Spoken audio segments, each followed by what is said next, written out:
The pause and prayer reset.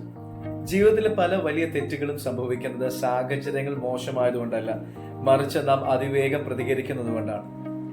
ഒരു ചെറിയ നിമിഷം ദൈവത്തിനായി മാറ്റിവെക്കുന്നത് നിങ്ങളുടെ ജീവിതത്തിലെ വലിയ പിശക് ഒഴിവാക്കിയേക്കാം. ഏത് മനുഷ്യനും കേൾപ്പാൻ വേഗതയുള്ളവരും പറവാൻ സാവകാശമുള്ളവരും കോപത്തിന് താമസമുള്ളവരുമായിരിക്കട്ടെ.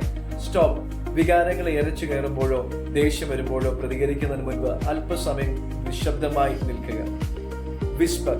കർത്താവേ, ഇപ്പോൾ എനിക്ക് നിന്റെ ജ്ഞാനം നൽകണമേ എന്നൊരു ലളിതമായ പ്രാർത്ഥന പറയുക. റെസ്പോണ്ട്. ഉള്ളിലൊരു ദൈവിക സമാധാനം അനുഭവപ്പെട്ടതിന് ശേഷം മാത്രം നിങ്ങളുടെ വാക്കുകൾ പറയുക. നമ്മുടെ നാവ് ഒരു ചുക്കാൻ പോലെയാണ്. അത് തെറ്റായ ദിശയിലേക്ക് തിരിഞ്ഞാൽ ജീവിതം തകർന്നു പോകാം. എന്നാൽ ആ ചുക്കാൻ ദൈവത്തിന് വിട്ടുകൊടുക്കാൻ നാം തയ്യാറായാൽ തർക്കങ്ങൾ ഉണ്ടാകേണ്ടടുത്ത് സമാധാനവും തകർച്ചകൾ ഉണ്ടാകേണ്ടടുത്ത് വിവേകവും ഉണ്ടാകും. നിങ്ങൾ നിശബ്ദനാകുന്ന ആ നിമിഷത്തിലാണ് പരിശുദ്ധാത്മാവ് നിങ്ങളുടെ വാക്താവായി മാറുന്നത്. ഒരു ചെറിയ നിമിഷം വലിയ പിശകുകൾ ഒഴിവാക്കും. ഇന്ന് ഓരോ പ്രതികരണങ്ങൾക്ക് മുൻപ് ദൈവത്തിന്റെ ജ്ഞാനം തേടുക.